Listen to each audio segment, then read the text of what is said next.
Good evening. Dozens of local investors who spent millions on the virtual currency known as Bitcoin appear to have lost their money after their online trading platform ran into trouble.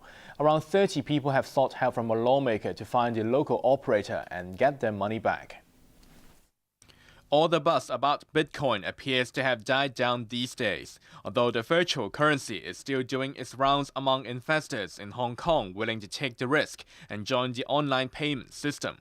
Now it turns out that a local Bitcoin trading platform is in trouble, and local investors have been left high and dry. Legislator Raymond Yeung told the local media today that around 30 people have sought his help, complaining that they've been unable to contact the operator responsible. Each victim apparently owns $1 million worth of bitcoins on average, with one person even putting $10 million into the platform. It's believed the operator suddenly suspended all transactions last month, demanding they pump more money into their accounts. Leung says the operator is absconding. Police have also been asked to investigate. Bitcoin gained prominence in 2013 after the U.S. Senate deemed it as a legitimate financial service. But transactions are completely anonymous, making the currency vulnerable to illegal trading. The Hong Kong government has not outlawed Bitcoin, but has repeatedly warned investors of a bubble. Chief Secretary Carrie Lam is insisting the rift between the government and opposition lawmakers will not deepen if ministers boycott the Democratic Party's anniversary dinner this month. Two ministers who earlier accepted the Democrats' invitation may pull out as well under the chief executive's orders. ATV's Emily Siu reports. It looks like Leung Yeung is retaliating against the opposition camp's efforts to bring him down by ordering his ministers to boycott the Democratic Party's 20th anniversary dinner on the 27th of this month. The latest nail in the coffin of their relationship was hammered in by party veteran Albert Ho, announcing plans last month to resign from his LegCo super seat this summer. This would force a by-election that will be treated by the Pan-Democrats as a de facto referendum on political reform, indicating whether voters support the government's blueprint for the 2017 chief executive election. Chief Secretary Carrie Lam did not deny the official boycott when asked about it this morning. But she insisted that relations between the executive and legislature would not be affected if officials chose not to attend social events hosted by political parties. Lam reiterated that the government would continue to lobby the Pan-Democrats to support the reform package. Constitutional and Mainland Affairs Chief Raymond Yeung was more straightforward. He confirmed he won't be attending the dinner, citing a full schedule. Tam claimed he would be busy consulting lawmakers on quieter occasions before the second round of public consultation on political reform ends on the 7th of March. Health Chief Koh Man and Housing Minister Anthony Yeung accepted the Democratic Party's invitation before the boycott order, but they could also join the snub. Koh confirmed this morning that the government would be holding some internal talks regarding the matter and he would follow the decision of the majority.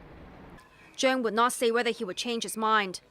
The housing chief was once the Democratic Party's vice chairman and an opposition lawmaker before he joined the government. The Civic Party's Ronnie Tong has denied planning to launch his own political party after starting a think tank that will take a more moderate approach to democratic reform. Here's Emily Siu. Chief Secretary Carrie Lam this morning reiterated that the government will spare no effort in persuading opposition lawmakers to endorse the final political reform package for the 2017 chief executive election. The government needs two-thirds support in LegCo to pass its electoral blueprint, but all 27 Pan-Democrat lawmakers have already vowed to veto it. The government needs just 4 Pan-Democrats to change their minds, and the Civic Party's Ronnie Tong is a possible swing vote, as he has been distancing himself from his colleagues to suggest a compromise. This morning, over the airwaves, he once again urged his Pan-Democratic colleagues to stop going to extreme lengths to oppose the package, warning that would not help Hong Kong achieve greater democracy and only worsen the existing polarization of society. Tong also said he's considering setting up a think tank to urge the city's silent majority who adopt a more moderate political stance to speak up. What I want to do is to try to find out if there are sufficient support for a more middle-of-the-road political thinking. But the veteran legislator and barrister denied that he's trying to start his own party, even though setting up a think tank is usually the first step to forming a political party.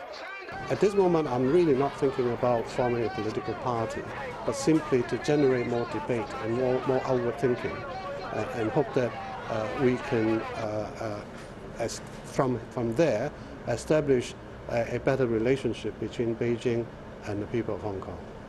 Tong said he will remain in the Civic Party at least until LegCo votes on the government's reform package this summer. Democratic Party member Law Chi-kwang, one of the first key pan-Democrats to call on the opposition camp to pocket the government's offer, had another warning for his colleagues. He advised veteran Democrat Albert Ho, who holds a super seat through direct LegCo and district council polls, to abandon his plans to resign and trigger a citywide by-election.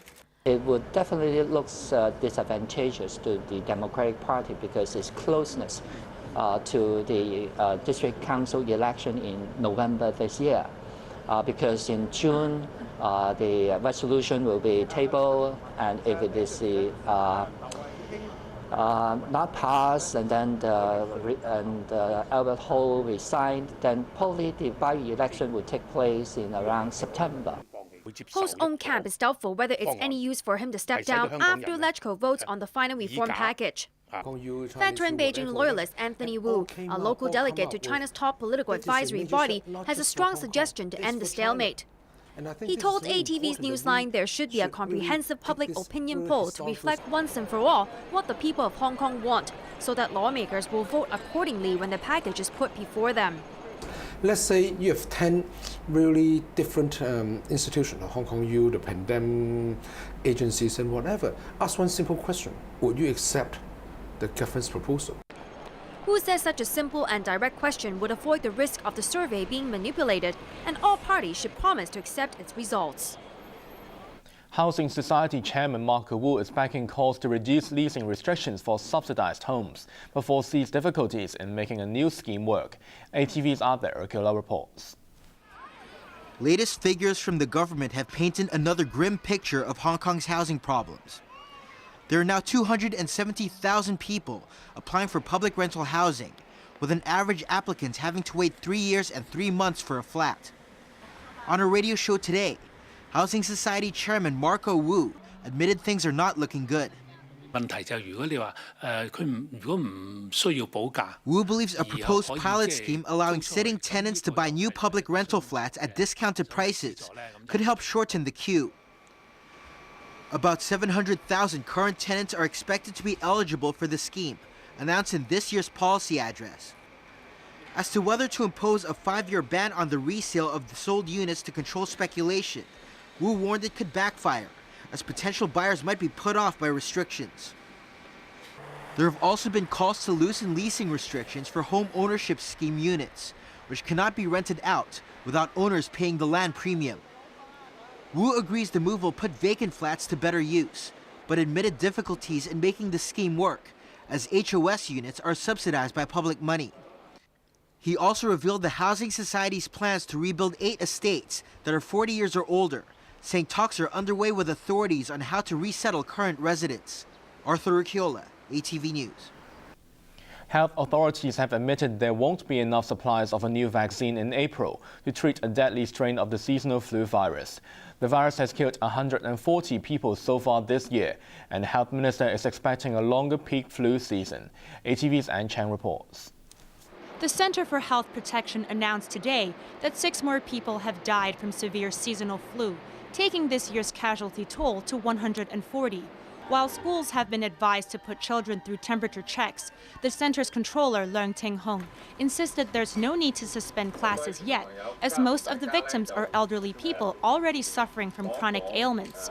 Authorities are waiting for April to receive new vaccines targeting the mutated H3N2 strain that is killing so many patients. We do not know exactly how many doses we can eventually obtain. But it will not be sufficient for everyone in Hong Kong who wish to get the vaccine. Due to limited supply, the center will hold meetings to discuss priority procedures before the Chinese New Year. Earlier this morning, Health Secretary Ko Wing-man said the government had already secured verbal commitment from one drug manufacturer, but he's expecting an extended peak flu season this time. In view of the high numbers of severe influenza cases during the winter outbreak period, experts have raised the possibility of an extension of the traditional peak season of January to March, extending into April or even May. So this is a distinct possibility. Federation of Trade Unions Vice Chairman Pan Pei-Chiu raised fears that frontline medical staff may be overwhelmed by the scale of this outbreak. Ann Chang, ATV News. Taiwan's aviation authorities have ordered an evaluation of more than 70 Trans-Asia pilots who fly the type of aircraft that crashed on Wednesday, killing 39 people. Rescue workers today pulled more bodies out of the river in Taipei, where the plane went down. But 4 people were still missing. Here's Arthur Urquiola. 3 days after a Trans-Asia passenger plane crashed into Taipei's Keelung River, the death toll continued to rise as more bodies were recovered today. One of the bodies rescue workers found was that of a woman buried in the riverbed about 600 meters from the site where the plane went down. The head of Taipei's fire department, Wu Junhong, called this the most difficult part of the search, as military and Navy personnel scoured the riverbed. It's believed the plane crash on Wednesday morning was caused by engine problems. According to initial investigations, the right engine of the ATR-72 turboprop stopped working shortly after takeoff, but for some reason its left engine was also shut down manually, and the pilots could not restart it in time. Investigators are now looking into whether the pilots had shut down the wrong engine by mistake. Because of this, all 71 of Trans-Asia's ATR pilots will have to undergo proficiency tests under orders from Taiwan's aviation authorities. This has led to 90 flights being canceled for 3 days starting today. Pilots who fail the test will be grounded indefinitely for further training. While Taiwan steps up measures to improve air safety, a public memorial ceremony will be held in Taipei on Tuesday to mourn the victims of the crash. Arthur Urquiola, ATV News. The U.S. has invited President Xi Jinping and Japanese Prime Minister Shinzo Abe for state visits that will put the focus on China's territorial dispute with its neighbors. ATV's Joyce Wu reports. The last time President Xi Jinping met his U.S. counterpart Barack Obama was at the APEC summit in Beijing in November. Obama is now inviting President Xi and Japanese Prime Minister Shinzo Abe, among other regional leaders, to the U.S. for state visits. It's a key part of Obama's second and final national security strategy, reflecting his intention to move forward with his pivot to Asia before he leaves office. With China, we're building a constructive relationship that expands practical cooperation across a wide spectrum of issues, from global health to nonproliferation, even as we confront real differences over human rights, cyber-enabled economic espionage, and the use of coercion to advance territorial claims. Beijing's response will be closely watched, as it suspects Obama's focus on Asia is an attempt to contain China's rise. China has alarmed its neighbors and clashed with Japan in particular, while asserting its territorial claims over disputed waters in the region. But on paper at least, the U.S. has rejected the inevitability of confrontation with Beijing. The U.S. has yet to confirm whether an American woman captured by Islamist militants in Syria was killed in a Jordanian airstrike. Here's Joyce Wu.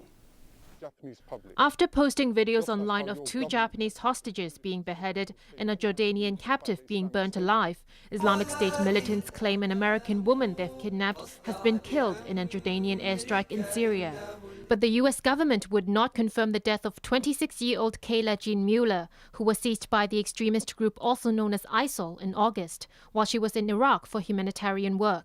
We do not, at the present, have any evidence to corroborate ISIL's claims. But obviously we'll keep reviewing the information at hand. Mueller's parents are hopeful she's still alive. And finally, the weather forecast for the next few days. Cloudy and polluted at first tomorrow and cold in the morning before it turns fine and dry. Temperatures will range from 13 to 18 degrees. More of the same on Monday, and the rest of next week will see sunny periods with heavy pollution. Here's a look at the weather around the world.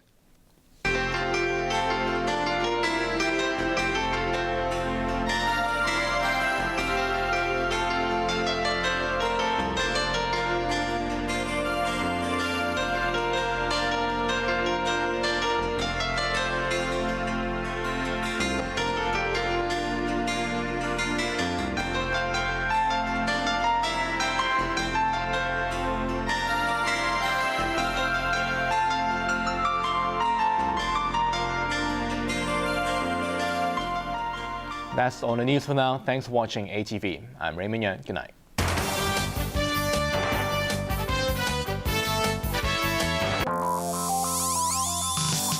Coming up, Boomtown Asia.